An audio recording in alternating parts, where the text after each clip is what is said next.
नमस्कार मित्रों, मैं डॉक्टर राधाकृष्ण आपका स्वागत करता हूँ। हमारे देश में बेसहारा गायों की एक बड़ी समस्या है।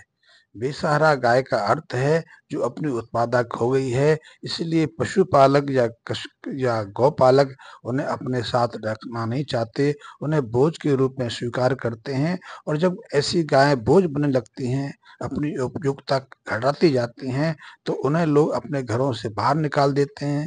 फिर ऐसी गाय सड़कों पर घूमने पर, गली मोहल्ले में भ्रमण करने पर बाध्य होती हैं। और ऐसी गायों की संख्या हमारे देश में बहुत है। अनुमान है कि 60 लाख से ज्यादा गायें हमारे देश की गली सड़कों में भ्रमण करने पर बाध्य हैं। ऐसी गायों को संभालने के लिए लोग गौशाला भी खोलते हैं। अपने अपने अपने जो विवेक से इनकी रक्षा करने का या इनकी साथ संभाल करने का प्रयास भी करते हैं, और उसमें बहुत सारी सामाजिक संस्थाएं भी काम करती हैं, और सरकार भी इनके लिए विशेष आश्रय बनाने का प्रयास करती है। और यही गाय जो अनुपयुक्ता की श्रेणी में आ गई हैं, जो अपनी उपयुक्तता गंवा बैठी हैं, वही कारपोरेशन के ऊपर, नगर निगम निगम के ऊपर भी एक बोझ के रूप में भार डालती हैं। और इन्हीं के कारण बहुत सारे एक्सीडेंट भी होते हैं, कई लोगों को अपनी जान गंवानी पड़ती है।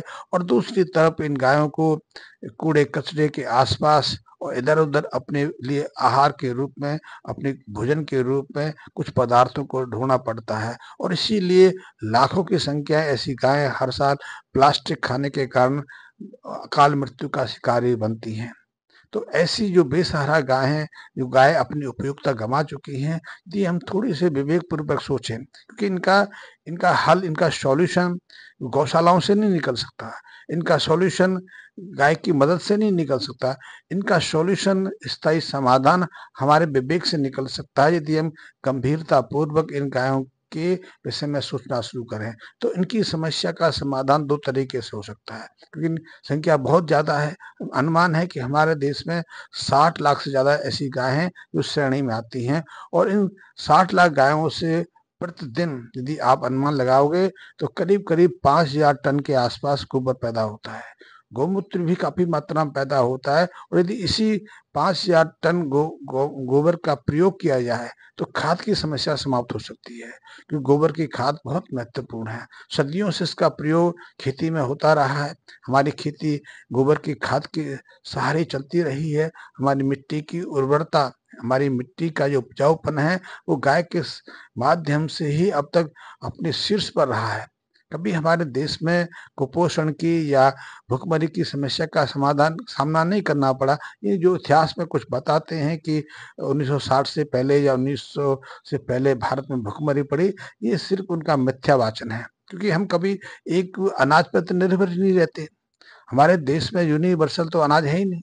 कहीं गेहूं पसंद किया जाता है, कहीं बाजरा पसंद किया जाता है, कहीं लोग चावल का प्रयोग करते हैं, कहीं मक्की का प्रयोग करते हैं, कई जगह कोदो या मिलेट्स का प्रयोग करते हैं, मंडुआ का प्रयोग करते हैं। हर जगह की अपनी खाने की आदत है। तो ऐसे में हम कह ही नहीं सकते कि हमारे देश में कभी भुखमरी की समस्या पैदा हो सके। और वो जो अन्न का उत्पादन था, इन सभी जो अन्नों की उत्पादकता थी, वो गोबर के सारे बहुत सहजता से हो जाती थी। लेकिन जब से हमने नई कृषि नीति को अपनाया, हमने गोबर की जगह रासायनिक खाद का प्रयोग करना शुरू किया, उससे उत्पादकता तो निश्चित रूप से कई गुना बढ़ी, लेकिन वो बोझ बन गई। उत्पादकता बढ़ने के साथ साथ जो कृषक हैं, जो खेती करने वाले लोग हैं, वो कर्ज में दबने लगे, क्योंकि उन पर कृषि करने का अतिरिक्त बोझ पड़ने लगा। लेकिन इस बोझ से, इस कृषि भार से हमारे जो कृषक हैं, वो मुक्त हो सकते हैं यदि अपनी बेसहारा गाय के गोबर का सदुपयोग करना शुरू करें। मूत्र की तो बात ही नहीं करा कि मूत्र की अपनी उपयोगिता है। मैं केवल गोबर की मात्रा की भूमिका बता रहा हूँ। और गोबर के तो कई उपयोग हैं। आप उसका भोजन बनाने में भी प्रयोग हो सकते हैं। लेकिन बहुत सारे लोग हैं, वर्षों से, सदियों से गोबर का प्रयोग खाद खाद के रूप में करते आ रहे हैं। लेकिन आज बहुत सारे लोग खाद के रूप में गोबर का प्रयोग करने से वंचित होते जा रहे हैं, क्योंकि उसके कई कारण हैं। पहला कारण तो यही है कि गोबर से जो खाद बनती है, उस बनने की प्रक्रिया में काफी समय लग जाता है।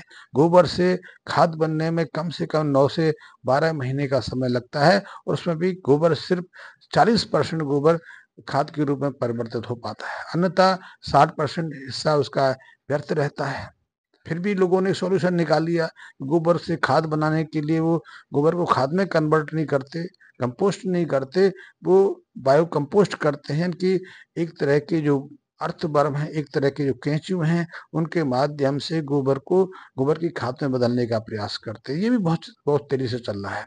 इस प्रक्रिया में भी कम से कम 3 से 4 महीने का समय लगता है और इस प्रक्रिया में गोबर सिर्फ 60% के आसपास खाद में बदल पाता है। 40% हिस्सा वो भी अन जो खाद में बदलने से वंचित रह जाता है। तो अब एक तीसरी प्रक्रिया है जो प्राकृतिक प्रक्रिया रही है, वो सदियों से हम उसको समझते हैं लेकिन प्रयोग नहीं कर पाते, क्योंकि प्रयोग करने के लिए कुछ जुगाड़, कुछ नई योजनाएं बनानी पड़ती हैं। और हम सब जानते हैं कि हम भोजन करते हैं तो वो भोजन किसी भी प्रकार का हो, हमारे पेट में जाने के बाद वो सूक्ष्म तत्वों में बदल जाता है। उसके उपयोगी पोषक जो तत्व हैं हमारे शरीर सोख लेता है, हमारे जीवन के लिए, हमारे स्वास्थ्य के लिए उपयोग में आता है। ठीक यही जो गाय भैंस आदि जो पशु आहार के रूप में जो जिस भोजन का सेवन करती हैं उसे पचा लेती हैं। पचाने के बाद उसका कुछ अंश तो गोबर के रूप में बाहर आ जाता है, लेकिन उसके जो महत्वपूर्ण पोषक तत्व हैं गाय के या पशुओं के स्वास्थ्य के लिए, जीवन के लिए अंदर ही सोख लिए जाते हैं। लेकिन जिस प्रक्रिया के माध्यम से जो हरा चारा है, सूखा चारा है, जो वनस्पतियां हैं गाय के शरीर में, पशुओं के शरीर में पचती हैं, वो एक दुर्लभ प्रक्रिया है। लेकिन अब उसको वैज्ञानिकों ने, आधुनिक शोधकर्ताओं ने काफी हद तक समझ लिया है। अब उन्होंने उन कारकों को खोज लिया है जिनके माध्यम से गाय के गोबर में जो आहार की प्रक्रिया, जो पाचन की प्रक्रिया है संपन्न होती है, और उन्होंने जान लिया है कि इस प्रक्रिया में कौन महत्वपूर्ण भूमिका निभाते हैं। तो ऐसे हजारों तरीके के माइक्रोफ्लोरा हैं, जीवाणु हैं जो इस प्रक्रिया में भाग लेते हैं। इसके अलावा बहुत सारे एंजाइम्स हैं और बहुत सारे ऐसे जैव रसायन हैं जो उस प्रक्रिया को संपन्न करने में मदद करते हैं। अब इन रसायनों को, इन माइक्रोब्स को यदि गाय के बाहर गोबर में, जो गाय के गोबर बाहर आता है उसमें मिला के उनकी उस प्रक्रिया को यदि आगे जारी रखा जाए तो गोबर को बहुत सहजता से हम खाद के रूप में परिवर्तित कर सकते हैं और उसमें काफी हद तक सफल हुआ। और इस सारी प्रक्रिया में गोबर की खाद बनाने की प्रक्रिया में ज्यादा से ज्यादा 25 दिन का, 30 दिन का समय लगता है और उसमें 90%, 90% तक, और मैं तो 90% इसलिए कहता हूँ क्योंकि अभी हम प्रारंभिक फेस में हैं इसमें, क्योंकि हम भी काम कर रहे हैं, हमारे कुछ मित्र भी काम कर रहे हैं, वैसे बहुत सारी संस्थाएं गोबर की खाद बनाने के प्रयास में लगी हुई हैं। गोबर से ही नहीं, जो बायो वेस्ट हैं, और गोबर सिर्फ गाय का ही नहीं, दूसरे जो पशु अपना अपशिष्ट भाग निकालते हैं, गोबर तो सिर्फ गाय के गोबर को ही कहा जाता है, लेकिन और दूसरे पशु हैं जैसे कि भेड़ बकरी के जो अपशिष्ट भाग है, हम उसे गोबर नहीं कहते, उसको लैंडी कहते हैं या मैंगनी कहते हैं। इसी तरह यदि भैंस जो इस अवशिष्ट भाग को निकालती है, उसको आज तो हम पर्यायवाची के रूप में गोबर कहने लगे हैं, लेकिन यथार्थ में उसको गोबर उच्चारण नहीं, उसका लोथ है, गोबर का लोथा, आपने सुना होगा। इसी तरह यदि घोड़ा लीद करता है, हाथी लीद करता है, तो इन सब की एक अलग पद्धति है। तो आज हमने उन प्रक्रियाओं को जान लिया है जिसके माध्यम से ये सारे जो हरे चारे पर अपना जीवन यापन करने वाले पशु हैं, अपनी पाचन प्रक्रिया को संपन्न करते हैं। और यदि उसी प्रक्रिया को पेट के बाहर यांत्रिक तरीके से संपन्न कर लिया जाए तो उनके अवशिष्ट भाग को, जब मैं गाय की बात करूं तो गाय के जो 5-5.5 हजार टन गोबर प्रतिदिन उत्पन्न होता है, हम सीधे सीधे खाद में बदल कर अपनी खेती में उपयोग कर सकते हैं। और इसके माध्यम से कम भारत की बात करूं तो भारत में हर साल 3 लाख करोड़ रुपए का जो भारत सरकार खाद के रूप में सब्सिडी किसानों को देती है, उसको बचा सकते हैं। इसके बहुत सारे लाभ मिल सकते हैं किसानों के ऊपर। जो खाद का, जो खेती करने का अतिरिक्त बोझ पड़ने लगा है, इसको कारण वो कर्जदार होने लगे हैं और उसी कर्ज में कई बार आत्महत्या करने का निर्णय तक कर लेते हैं, उससे बचा सकते हैं। इसके अलावा खेती में जो विषाक्तता पैदा हो रही है,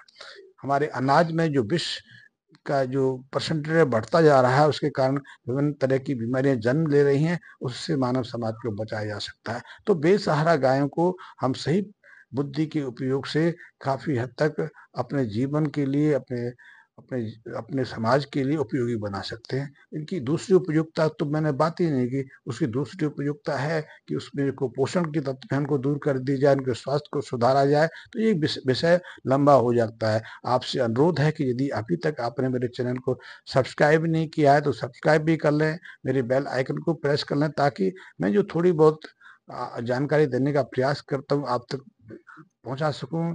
आप तक अपने विचारों को पहुंचाकर आपके भी ज्ञान वर्धन की प्रक्रिया में अपना थोड़ा सा भाग दे सकूं। धन्यवाद मित्रों।